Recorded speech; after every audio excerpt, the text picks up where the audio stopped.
영원한 본향이자 안식처이신 하나님에 대해서 함께 말씀을 나누고자 합니다. 이 세상에서 가장 평안하고 행복한 안식처는 가정입니다.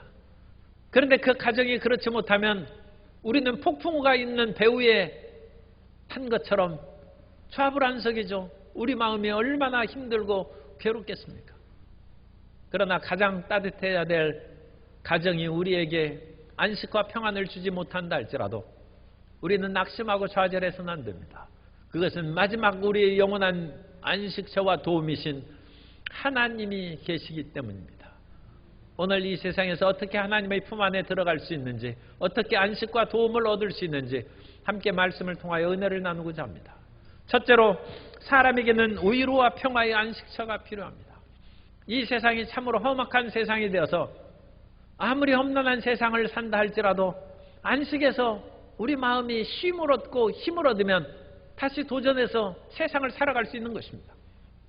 핀란드가 나토에 가입하니까 러시아가 상당히 불쾌하고 어떤 움직임, 행동을 할 것처럼 보이긴 하는데 핀란드는 굉장히 추운 나라입니다.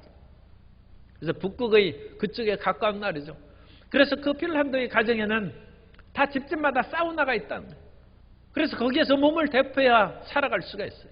아무리 추운 곳에 산다 할지라도 그들의 몸이 30도, 40도, 50도까지 올라갔는지 모르겠습니다만 온몸이 뜨거워지면 거기 사람들을 보니까 얼음을 깨고 그 사우나에서 자기 가정 나와서 얼음을 헤치고 들어가더라고요. 아무리 세상이 차갑고 고통스러워도 그걸 이길 힘이 있으면 살아갈 수 있는 것입니다. 그 힘을 주는 것이 안식처인데 이 세상에 안식처가 없어요. 나라가 온갖 그런 전염병이나 경제의 불황 또는 물가 상승으로 말미암아 어렵고 또 북쪽의 핵무기 또 미사일을 쏘고 전쟁을 도발하 그런 어떤 위협을 가하더니 지금은 이제 코로나19가 퍼져나가가지고 대위기에 처했다는 것이 보도에 나니까 딱한 생각이 들지 않을 수 없습니다. 세상이 팬데믹으로 고통을 당할 뿐만 아니라 지구편 한쪽에서는 가까운 데서는 비가 엄청나게 나와서 정신을 못 차리고 아프리카에서는 우기를 2번씩 지나면서 우기 때 비가 안 왔어요. 짐승들이 쓰러져 죽고 있습니다. 이런 험난한 세상 속에서 어디 가서 안식처를 찾을 수 있겠습니까? 그리고 우리가 직장도 그만두고 사회생활을 그만하면 고향으로 낙향하는 일이 있는데 전에 노무현 전 대통령도 자기 지지자들에게 잠시 조용하라고 하면서 이제 내 마음이 평안하다고 그렇게 얘기를 하고 봉화마을로 내려갔어요. 이번에 문재인 전 대통령도 이제 나는 해방되었다는 것을 몇 차례 얘기하고 그 양산의 평산마을로 내려갔어요. 고향에 가면 우리가 쉴 것을 얻고 마음의 위안을 받을 것을 생각하기 때문에 이 거친 세상에서 물러갈 때 고향으로 돌아가는 것입니다. 그런데 다윗은 사울에게 쫓기면서 위기를 처했어요. 자기 고향은 베들레헴인데 베들레헴으로 내려가면 당장 사울이 그것을 알고 붙잡으러 올 것 같으니까 딴 곳으로 피해서 사울이 사는 기브아에서 그렇게 멀지 않은 곳입니다. 그러나 사무엘이 사는 라마로 사무엘의 고향입니다. 원래 그곳으로 피신을 했습니다. 그래서 라마 나요세 가서 사무엘과 함께 지내면서 자기에게 있는 모든 억울하고 스트레스 받는 일을 다 얘기했어요. 어떤 면으로는 왕의 비리를 얘기하는 것이죠. 세상에서 왕의 비리를 들어줄 사람이 어디 있어요? 그것을 얘기했다가 하면 공모자로 같이 왕에게 발각되면 붙잡혀가는 것입니다. 그러나 사울의 사정을 사무엘이 기름 부어서 왕을 세웠는데 왜 모르겠습니까? 또한 다윗도 사무엘이 기름을 부어서 그같이 훌륭한 사람으로 만들었으니 다윗이 골리앗을 쫓아내고 골리앗을 죽이고 사울의 사위까지 됐습니다만 사울이 질투로 말미암아 죽음의 위험을 당해서 도망갔을 때 그 험악한 상황을 사무엘에게 얘기할 수 있었고 사무엘에게 피함으로써 마음의 위로와 안식을 받을 수 있었던 것입니다. 이 세상에서 가정에서는 그와 같이 답답하고 고통스러운 마음을 얘기할 수 있는 그런 곳이 되어야 됩니다. 남편이 하루 종일 피곤하고 지친 마음으로 돌아왔어도 아내에게 그 말을 얘기하면 아내가 그것을 받아줄 수 있어야 돼요. 또 남편이 지치고 피곤한 마음으로 돌아왔다 할지라도 자기의 어려움을 얘기하기 전에 아내가 먼저 나 고달프고 힘든 하루를 보냈다고 얘기하면 화를 내지 말고 집안에 있는 사람이 무엇이 어려워? 그러면 이건 완전 거의 빵점에 가까운 것입니다. 당신도 밖에서 나가면 나는 좀 기분 전환이라고 할 수 있는데 하루 종일 이 집안에서 얼마나 고생이 많았는지 자기가 힘들고 어려워도 그 말을 들어주고 비밀을 들어주고 서로 간에 마음의 안식을 주면 행복한 가정이 이루어질 줄로 믿습니다. 그래서 서로의 비밀을 터놓을 수 있는 친구가 있으면 그야말로 그 사람이 가장 가까운 친구입니다.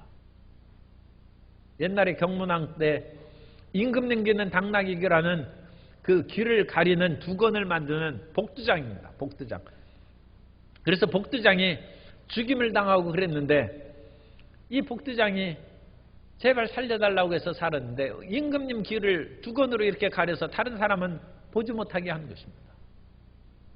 그런데 이 이야기가 터키의 프리지아의 왕에게서도 이야기가 나와요. 이 멀리 떨어져 있는 지역에서도 마이더스 왕이 귀가 당나귀 귀였다는 것입니다.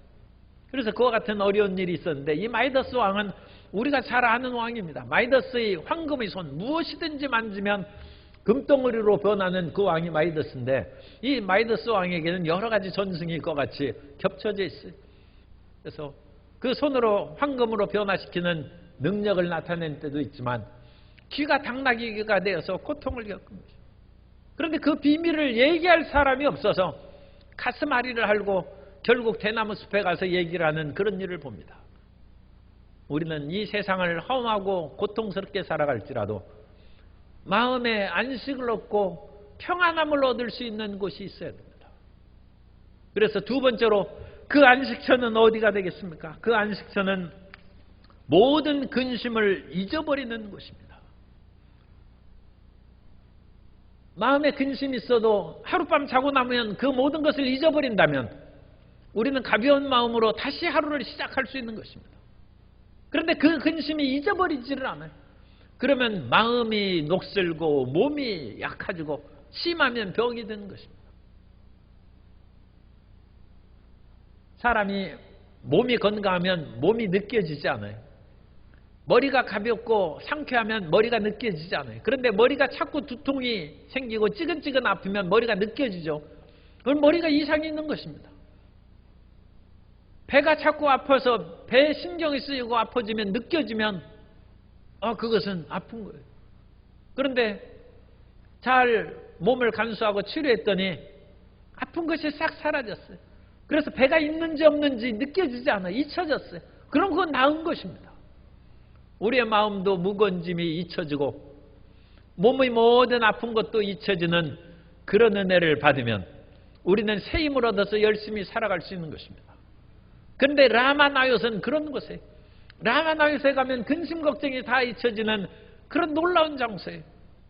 그 라마나요스에서는 사무엘이 지도자로 서 있었는데 거기에서 많은 제자를 세우고 함께 예배하고 기도하고 찬송하는 속에 거기에 있는 모든 사람들은 근심 걱정을 잊어버리는 하나님의 은혜가 임했어요. 사울에게 보고가 들어오기를 다윗이 사무엘에 있는 라마나요스로 피신을 했습니다. 지명 이름입니다. 라마나요스. 라마도 지명이고 라마 안에 작은 마을인 나요스로 그와 같이 피해 있었습니다. 그러면 다윗을 붙잡아야지. 그래서 사울왕이 군사들, 전령들을 보냈어요. 그런데 이 전령들이 라마나요스에 가서 자기들도 거기에서 성령 충만한 사람들하고 함께 어울리다 보니까 다윗을 붙잡으러 온 것을 잊어버렸어요. 그냥 예언하고 그 속에서 눌러앉아서 하나님을 찬양하고 예배하고 있으니 또 소식이 들려오기를 그 군사들이 다윗 잡을 것을 잊어버리고 거기에서 예언하고 은혜 충만하고 앉아있다는 것입니다. 그래서 2차로 보냈어요. 3차로 보냈어요. 모든 사람들이 다 거기서 똑같이 예언하려고 은혜 받고 다윗 붙잡는 것을 잊어버렸어요. 사울이 이게 안 되겠구나. 그래서 사울이 자기가 직접 군사를 이끌고 다윗을 붙잡으러 라마나요스에 갔는데, 이 라마나요스는 얼마나 성령의 파장이 강한 곳이든지 라마나요스의 근처까지만 와도 사울이 하나님의 성령의 감동하심을 받아서 예언하면서 사울이 마음이 변하기 시작했어요. 태양은 엄청난 것 같은 자기장을 발출합니다. 그래서 흑점이 많이 생기고 적게 생김으로 따라서 그 자기장의 영향으로 지구의 방송이나 전파에 어떤 그런 방해를 하고 교란을 시킬 수가 있어요. 태양과 지구 사이가 얼마나 멉니까? 그런데도 불구하고 태양이 워낙 힘이 세기 때문에 이 자기장의 영향을 지구까지 받는 것입니다. 라마나요스에 있는 사람들이 어찌나 열심으로 하나님을 찬양하고 예배하고 기도의 파장이 강하든지 사울이 라마나요스에 가까이 오면서 예언하기 시작하고, 이제는 라마나요스에 도착한 후에는 다윗 붙잡는 걸 잊어버리고 그냥 왕복을 벗어던지고 사무엘 앞에 누워서 예언하고 종일토록 있었다고 오늘 우리가 말씀을 읽었습니다. 안식처란 것은 자기의 고민과 번뇌가 잊혀지고 사라져버린 것입니다. 사울이 다윗을 죽이려고 한 까닭은 왕복을 입었기 때문에, 여기서 벗은 몸으로 있다는 것은 속옷으로 입는 것입니다. 이스라엘 백성들은 예수님도 통옷으로 짠 그 옷을 입고 또 그 위에 옷을 이제 겹쳐 있는 겉옷을 입었는데, 이 겉옷은 뽑아서 제비를 뽑고 속옷은 통으로 짠 것이니까 찢지 말고 우리 제비 뽑아서 한 사람이 갖도록 하자 한 것처럼 그 속에 옷을 입고 닷은 겉옷을 이렇게 입는데 왕복을 벗어버렸다는 얘기예요. 그럼 왕복을 벗어버렸어요. 왕복을 벗으니까 사울에게 근심이 사라졌어요. 자기가 왕복을 지키기 위해서 다윗을 죽이려고 한 것입니다.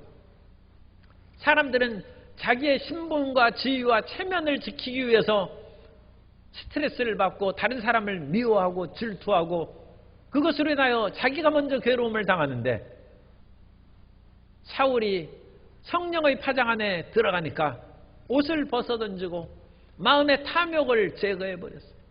그랬더니 그 마음에 위로와 평안이 사울에게도 임한 것입니다. 오늘 우리가 너무 근심 걱정이 많은 것은 너무 좋은 옷을 입어서 그래요. 너무 왕복을 입어서 그래요. 아니면 왕복을 입겠다고 더 끊임없이 우리가 질주해 나아감으로 말미암아 왕복을 입기 전에 우리가 스트레스 받아서 우리가 마음이 더 괴로운 거예요. 옛날 조선시대에는 하급 관리는 푸른 조복을 입었어요.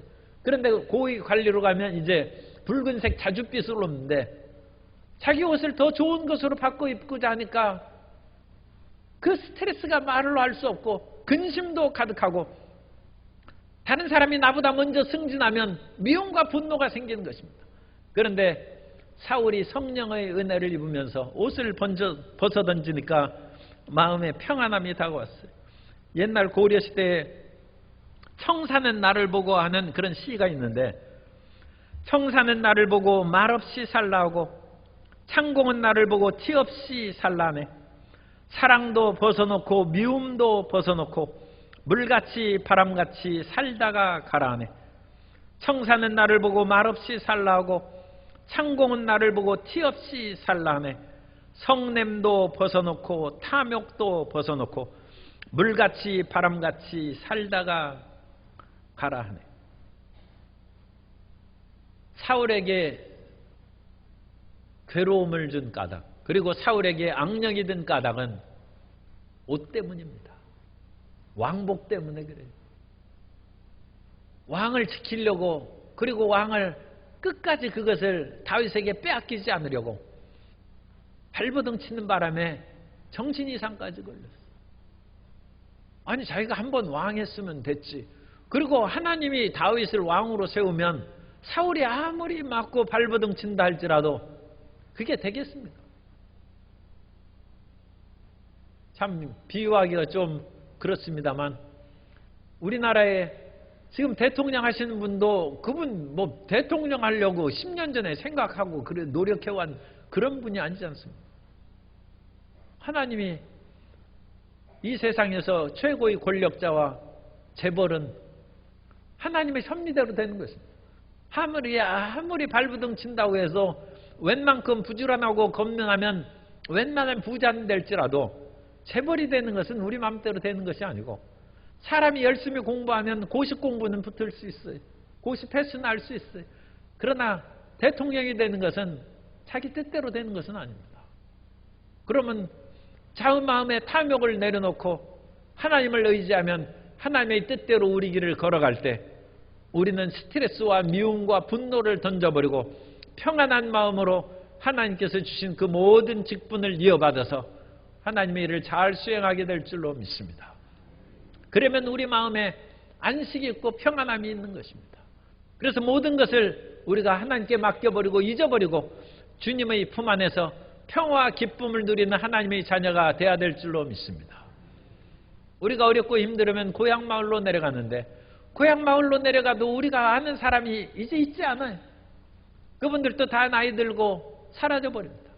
사람들은 가끔 어릴 때 부모님의 품 안에서 따뜻하게 살던 그런 일을 생각하는데, 세상에서 어렵고 힘든 일이 다가오면 그 따뜻하고 아름다웠던 옛날의 부모님의 품을 생각하는데, 부모님은 이미 연세가 드셔서 이미 세상을 떠나셨어요. 세상에서 거친 일이 있고 물을 것이 없을 때는 선생님을 찾고 스승을 찾아서 조언을 받고자 하는데, 사람이 나이 들으면 선생님도 먼저 떠나가신 것입니다. 고향 마을에 가도 이제는 위로와 평안함을 받을 수 없고, 따뜻하고 평안한 부모님의 품이나 스승님의 품도 없을 때 우리가 그러면 어디 가서 안식을 찾습니까? 세 번째로, 영원한 안식처는 하나님의 품입니다. 따라서 하세요. 영원한 안식처는 하나님의 품속입니다. 우리가 하나님의 품 안으로 들어가는 거예요. 그것은 우리가 백발이 되었어도 하나님께서 우리를 안아주신다고 했어요. 말이 표현이 그렇습니다만 하나님은 천세 만세 그야말로 100만 살이 되시기 때문에 우리가 아무리 100살 되어도 이건 갓난아기나 마찬가지예요. 그래서 우리가 하나님의 품에 안길 수 있어요. 그래서 하나님의 품속으로 들어가면 우리가 영원한 안식처를 잊고, 하나님은 변치 않는 하나님이기 때문에 우리가 세상의 풍파와 온갖 것을 다 겪고 찾아왔어도 하나님의 사랑은 변함없이 우리를 맞아주시고 우리를 품어주실 줄 믿습니다. 그 하나님께서는 우리를 잊지 않습니다. 우리는 기억이 가물가물해서 자기 자식도 잊어버릴 수 있어요. 옛날에 북한과 우리나라의 흩어진 이산가족을 만날 때 그 KBS 유명한 그런 그 방영을 했죠. 잊혀지지 않는 장면이 있어요. 북쪽에서 온 그와 같은 아들이 이제는 중년의 그런 나이가 많은 사람이 됐어요. 남한에 있는 그 어머니는 너무 늙으셔가지고 이제 기억이 가물가물해요. 그런데 그 아들이 그 어머니를 그렇게 보고 싶어가지고 수십 년을 그와 같이 어머니를 어찌 만날 수 있을까 하다가 이산가족 그 상봉의 그런 기회가 열려서 그 엄마 앞에 와가지고 어머니 누굽니다 얘기하는데, 그 어머니가 정신이 가물가물해서 알아보지를 못해. 그 아들이 눈물을 흘리면서, 아니 어머니가 나를 잊으시면 어떡합니까? 내가 어머니만 바라보고 지금까지 살아왔는데 그 엄마는 너무 자식을 잃은 것을 괴로워하다가 너무 괴로워도 잊어버렸어요. 그러나 우리가 고통과 좌절에 빠진다 할지라도 하나님은 우리를 잊지 않으십니다. 우리가 어떤 어려움과 고통 가운데 빠진다 할지라도 주님께서는 여전히 우리를 사랑하시고 우리를 그 늪 속에서, 좌절의 늪 속에서 우리를 건지실 준비를 하고 계시고 주의 선한 길로 인도하여 주실 줄 믿습니다. 이사야 49장 13절 이하에서 말씀합니다. 하늘이여 노래하라, 땅이여 기뻐하라, 산들이여 즐거이 노래하라. 야훼께서 그의 백성을 위로하셨은즉 그의 고난당한 자를 긍휼히 여기실 것임이니라. 오직 시온이 이르기를 야훼께서 나를 버리시며 주께서 나를 잊으셨다 하였거니와, 여인이 어찌 그 젖 먹는 자식을 잊겠으며 자기 태에서 난 아들을 긍휼히 여기지 않겠느냐. 그들은 혹시 잊을지라도 나는 너를 잊지 아니할 것이라. 우리 옆에 계신 성도님에게 하나님께서는 성도님을 잊지 않으십니다. 하나님은 우리 성도님을 잊지 않고 그 아픔을 잊지 않고 고통을 잊지 않고 삶의 모든 어려움에서 주님께서 돌보실 것을 지금 연구하시고 기다리고 계신 것입니다. 그러므로 우리는 어떤 어려움과 괴로움이 있을 때 하나님의 품속으로 들어가는 믿음을 가져야 됩니다. 하나님이 어디 계신지 보이지 않는데 그 품속으로 어떻게 뛰어들어갑니까? 그러나 성도 여러분, 오늘 교회에 오신 것이 하나님의 품속에 들어온 것입니다. 따라서 교회는 하나님의 품속입니다. 우리가 교회에서 예배드리고 하나님을 찬양하고 기도할 때 하나님의 품속으로 들어가는 것입니다. 그래서 이 하나님의 예배 드리는 가운데 위로함을 받고 안식함을 얻게 되는 것입니다. 그래서 하나님의 예배하다가 가끔 그렇게 조는 사람도 있는데 하나님의 품에서 깜빡 졸고 그야말로 마음에 모든 번민과 스트레스가 쌓여서 상쾌하게 깰 때가 있어요. 그러니까 설교하는 중에 여러분 잠시 1분 조는 것은 제가 인정합니다. 그러나 5분 이상 그 조는 건 그건 자는 거지 그게 조는 것이 아니죠.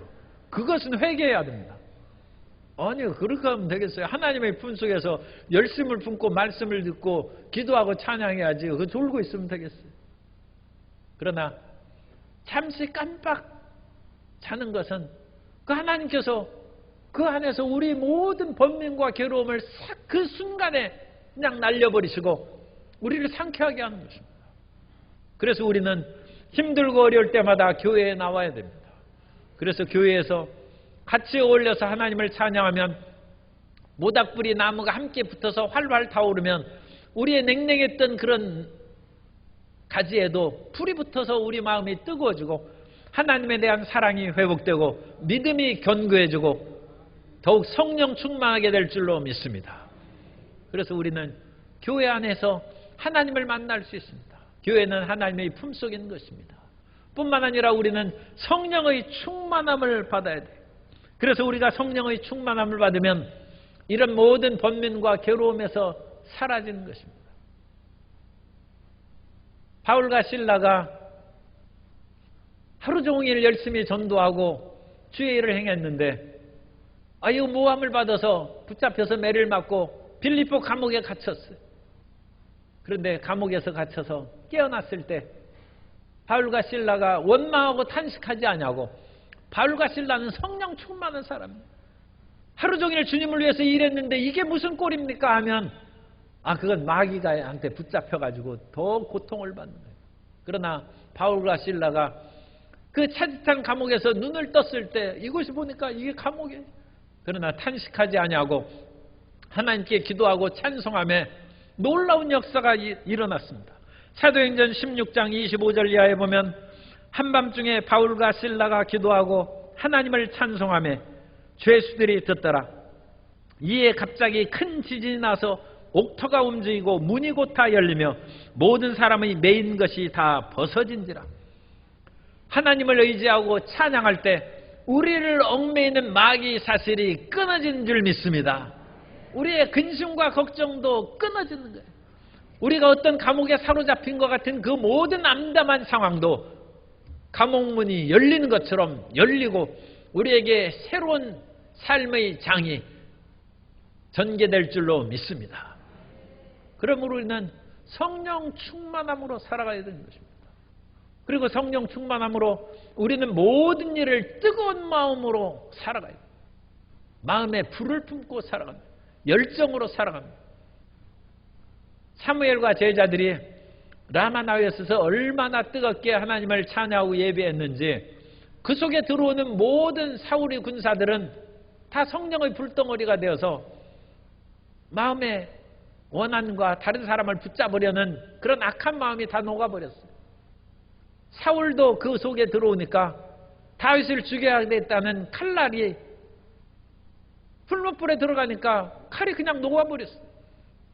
그래서 사울이 다윗을 붙잡지 않고 그냥 그 왕복을 벗어버리고 하나님을 찬양하고 예배하다가 그냥 돌아가는 것입니다.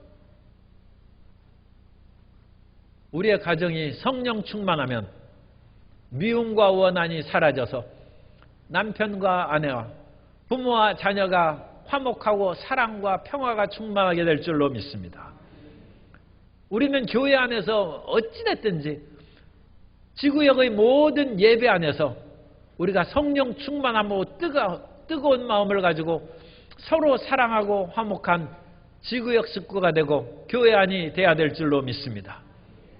그래야 우리 마음이 평안하고, 교회 안에서 스트레스를 오히려 받으면 어떡하겠어요? 스트레스를 풀려고 우리가 교회에 오는 것이고, 스트레스를 제거하고 마음의 미움과 질투를 없애려고 교회에 오는 것인데, 그 안에서 그런 마음의 스트레스를 받지 않고 문제를 해결함을 받는 하나님의 백성들이 되시기를 주님 이름으로 축복합니다. 그래서 표준 세 번역으로 로마서 12장 11절의 말씀을 제가 읽어드립니다. 로마서 12장 11절에 열심을 내어서 부지런히 일하며 성령으로 뜨거워진 마음을 가지고 주님을 섬기십시오. 우리가 봉사하고 어떤 일을 할 때에도 그냥 냉랭하게 의무로 우리가 행하는 것이 아니라 성령의 뜨거워진 마음으로 봉사하고 섬기면, 우리의 뜨거운 마음으로 인사하고 다른 사람을 악수할 때 그 마음의 뜨거움이 상대방을 변화시키는 것입니다. 냉랭한 마음으로 교회를 들어오는 사람이 뜨거운 마음으로 봉사하는 사람이 그 뜨거움에 그야말로 서로 간에 하나가 되어서, 사울이 라마나웃의 옷을 들어올 때 마음이 뜨거워지고 변화된 것처럼 변화의 새 역사가 이루어지고, 가정에서 우리는 남편을 기다리면서도 그냥 기다리지 말고 성령 충만하게 기다리면 남편이 좋은 것을 가져오거든, 꽃 선물을 가져오거든, 아니면 마음에 힘들고 어려운 것을 갖고 들어오건 간에 모든 것이 불덩이로, 사랑의 불덩이로 변화될 줄로 믿습니다. 그래서 우리가 성령 충만함을 받으면 그 속이 하나님의 품속입니다. 그래서 항상 기도와 말씀으로 성령 충만하여 마음이 뜨거운 마음으로 살아가는 성도 여러분 되시기를 예수님 이름으로 축원합니다. 끝으로 우리에게는 하나님의 영원한 품속인 천국이 있어요. 우리는 이 세상에서 어떤 어려움과 고생을 받는다 할지라도 우리는 돌아갈 마을이 있어요. 우리는 뭐 대통령도 하고 그러지 않았습니까? 어디에서 뭐 집을 새로 만들 수는 없어요. 그러나 우리는 전혀 걱정할 까닭이 없는 것은 우리는 돌아갈 집이 있습니다. 그건 천국의 집입니다. 하나님의 집입니다. 어거스틴은 주여 우리가 당신 안에서 안식을 얻기까지에는 마음이 평안이 없다고 했어요. 하나님의 품 안에서 안식을 얻기까지는 이 세상에서 진정한 평안함이 없다는 것입니다. 그러므로 우리는 가끔 기도하면서 예배드리면서 말씀 충만, 성령 충만하면서 마음의 평안함을 얻지만 그런 것은 또 시간이 지나가면 사라져버리고 거친 세파 속에서 살아가는 것이죠. 그러나 우리에게는 영원히 변치 않는 하나님의 품속이, 천국의 본향이 우리를 기다리고 계신 줄 믿습니다. 그러므로 이 본향을 생각하면서 이 세상의 스트레스를 이기고 강하고 담대하게 살아가는 주의 백성들이 되어야 될 줄로 믿습니다. 아브람과 이삭과 야곱, 이 족장들은 이와 같은 천국 본향의 믿음을 갖고 살았다고 히브리서 11장 13절 이하에서 말씀합니다. 이 사람들은, 이 족장 아브람, 이삭, 야곱을 말하는 것입니다. 다 믿음을 따라 죽었으며 약속을 받지 못하였으되 그것들을 멀리서 보고 환영하며 또 땅에서는 외국인과 나그네임을 증언하였으니 그들이 이같이 말하는 것은 자기들이 본향 찾는 자임을 나타냄이라. 그들이 나온 바 본향을 생각하였더라면, 이 갈대아 우르의 원래 본향이죠, 돌아갈 기회가 있었으려니와 그들이 이제는 더 나은 본향을 사모하니 곧 하늘에 있는 것이라. 이러므로 하나님이 그들의 하나님이라 일컬음 받으심을 부끄러워하지 아니하시고 그들을 위하여 한 성을 예비하셨느니라. 아브람과 이삭과 야곱은 이 땅에서 천막 속에서 살았습니다. 화려한 궁전을 짓거나 성읍을 짓지 않고 살았어요. 아브람도 부자입니다. 이삭과 야곱도 모든 것이 풍족했어요. 그런데 그들은 이 세상을 지나가는 것으로 여기고 그냥 천막 짓고 그건 유목민적인 그런 삶이기는 합니다만 별로 신경 안 쓰고 살았어요. 왜냐하면 자기들에게는 영원한 천국 분향이 있다는 것을 확실하게 마음에 굳게 믿었기 때문입니다. 우리가 이와 같이 하늘의 천국 분향이 있는 것을 확실하게 믿는다면 지금 세상은 행인과 나그네 여행하면서 사는 거예요. 우리 성도 여러분, 이곳은 지나가면서 사는 것입니다. 이 지나가면서 사는 삶에 우리가 낙심하고 좌절하고 인생 한탄할 필요가 없어요. 우리는 나그네로 가면서도 주님과 동행하며 살고 행인처럼 살아가면서도 예수 그리스도의 복음을 증거하면서 주의 일을 향하면서 살아가는 줄 믿습니다. 참다운 안식은 하나님의 품에서 얻을 것이고 참다운 승리와 면류관은 주님 앞에 서서 우리가 생명의 면류관, 의의 면류관, 시들지 않는 면류관을 우리가 받게 될 것입니다. 그 하나님의 축복이 우리를 기다리고 있으니 이 세상을 살아가면서 좌절하고 주저앉는 성도 여러분 한 사람도 없게 되시기 바랍니다. 부모님이 영원한 우리 안식의 품이 아닙니다. 부모님도 가시고 스승님도 우리에게 지도를 하시다가도 이미 다 변화된 시대에는 떠나가고 고향마을도 우리가 바뀌고 봉화마을이나 평산마을에 가도 그것은 영원한 안식처는 아닙니다. 우리에게 영원한 안식처는 하나님의 품속입니다. 그러므로 이 세상을 살아갈 때 힘들고 어려우면 마치 핀란드 사람들이 사우나에 들어가듯이 기도의 불 속에 들어가고 예배의 불 가운데 들어가고 성령 충만함을 받아서 이 차가운 세상을 담대히 뛰어나와서 살아갈 수 있는 힘을 얻고 우리의 영원한 천국 본향에 다 들어감으로 말미암아 이 세상을 승리롭게 살아가는 성도 여러분 되시기를 예수님 이름으로 축원합니다.